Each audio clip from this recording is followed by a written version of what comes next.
You know that kind of running that when you're running on the staircase, you'll be jumping like 3 or 4. And next night, when I looked down, next night I saw was a knife.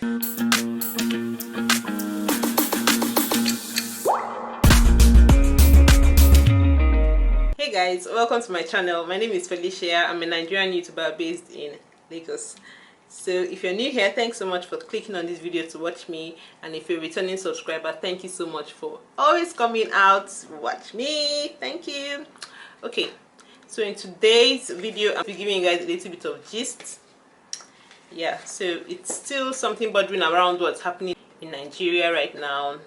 We know those things, right? I don't want to mention that word, so I'm going to be using R in this video, so just know what that word is. So guys, if you want to hear this gist, just grab your popcorn, your drink, whatever you have to entertain you, and let's get right into the video, guys. Yeah, so this thing happened to me in 2009, as at that time in my life I had finished from university, my first degree. I had finished, and I was at that period I was just waiting for NYSC to call us up. So in the meantime, while I was staying at home and doing nothing with myself, my dad decided to ask us to actually look for something to. It was me and my sister actually that were waiting for NYSC then. So it was like we should get something to do, something to register for, and then we looked up NIT, registered for Oracle database management, and we started lesson. That particular day, my sister, now the usual waka waka, that day she did not follow me back home. So it was just me going back home that day, sha. So usually my routine then was immediately in the morning I do what I have to do, prepare for lesson. Then the NIT is in Ikeja. So that period I was living in my parents' house.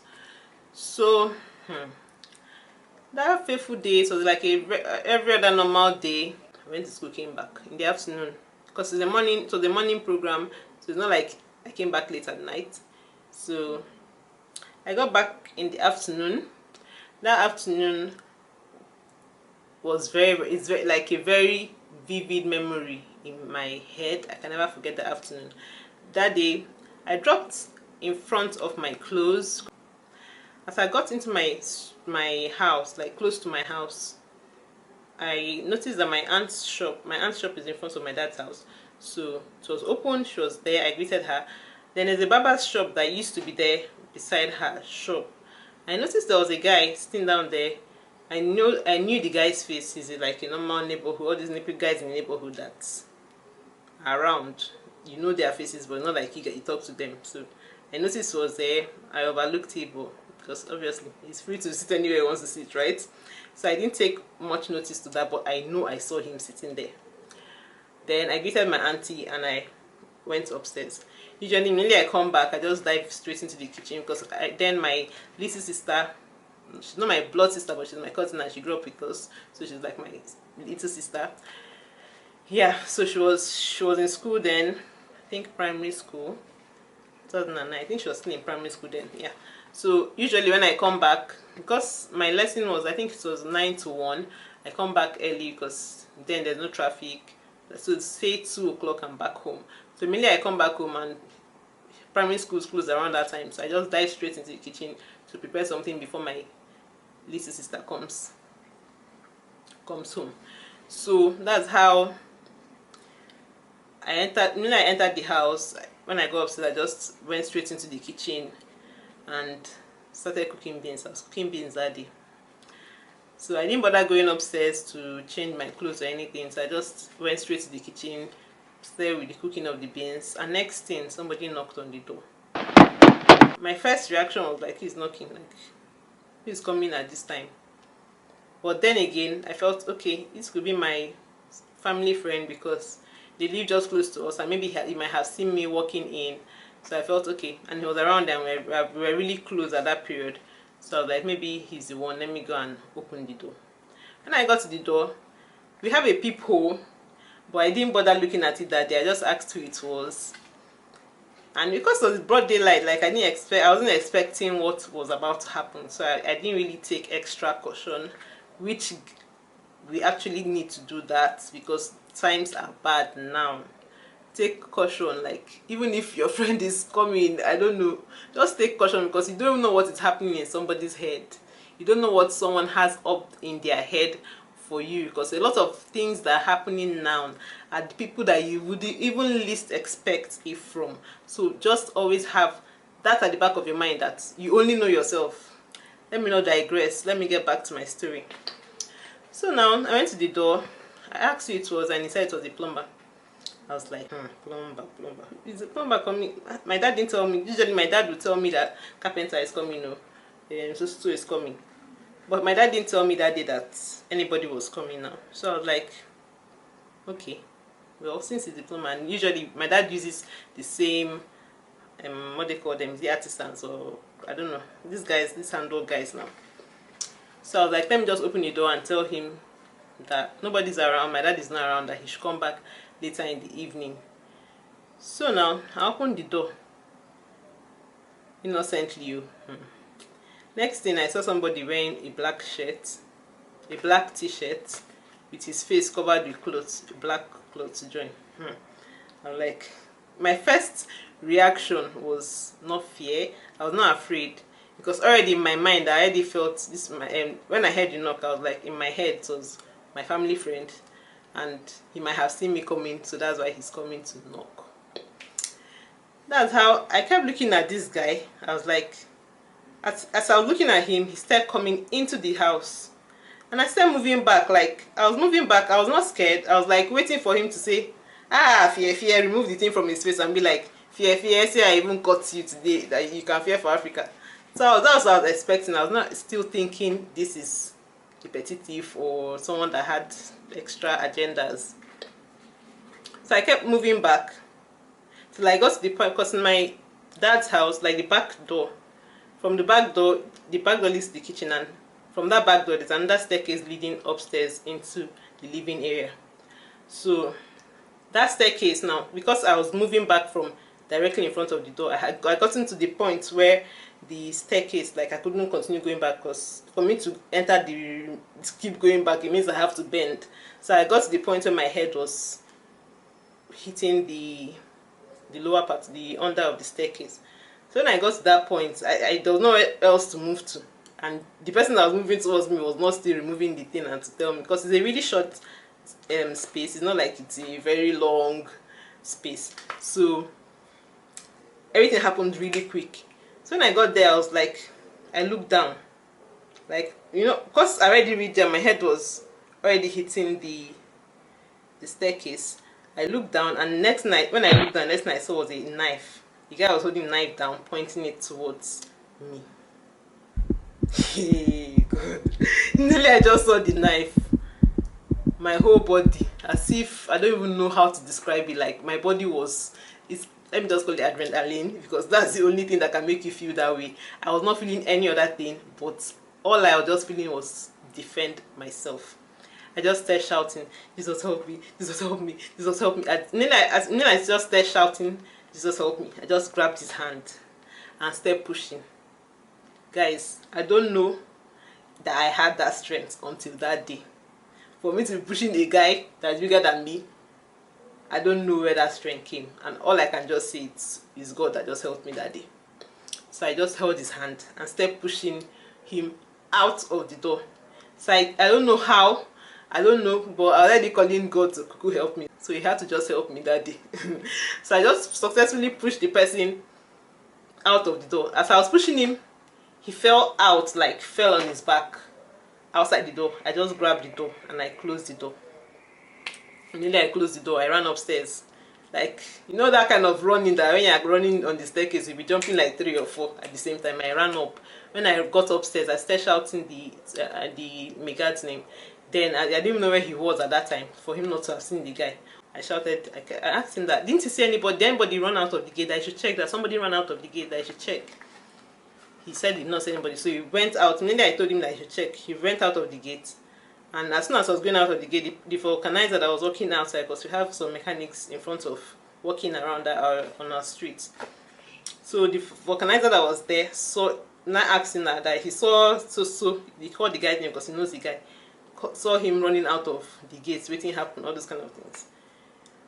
See, when God wants to catch you and your time has reached for God to catch you and for people to know what you're up to, every other thing will work against you. That's how this guy, instead of him to run in the direction where somewhere is open that he can continue running, he ran to the end of the close. He got to the end of the close and now jumped the fence from in the house at the end of that close.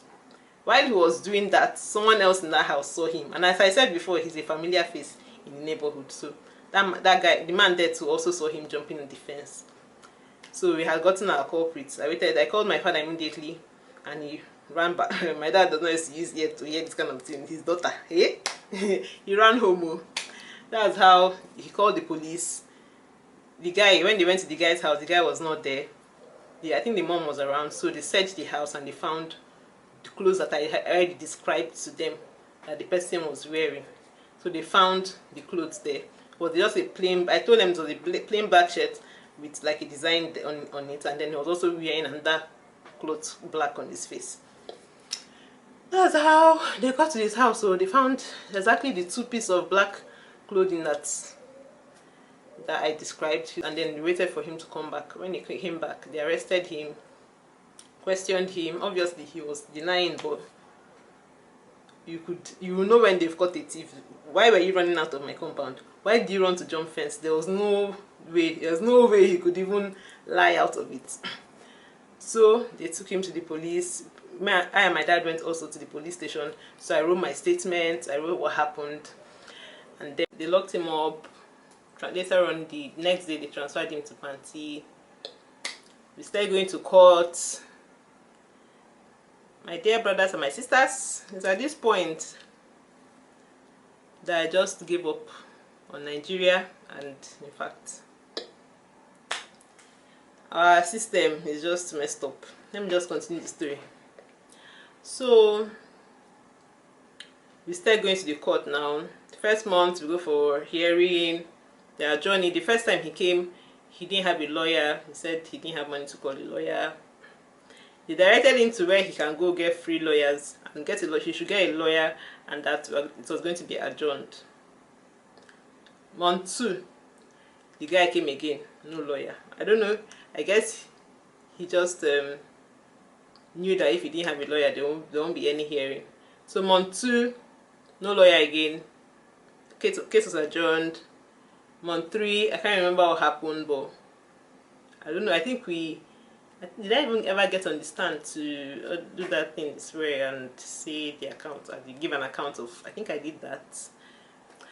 But the case never got to a close, because at that point, remember I told you at the beginning of the story that I was waiting for my NYSC, and that's why I was going to my NIT classes. NYSC now decided to call us up. Guess they now posted me. They posted me to Zamfara State. I went for camp thinking, okay, I'll go to camp and I'll redeploy, because there was no way in hell I was going to stay in Zamfara. Like, if that was like the last, in fact, that if I don't do this in NYSC, that the world will come to an end. I'll be like, okay, yeah, let's start going to heaven.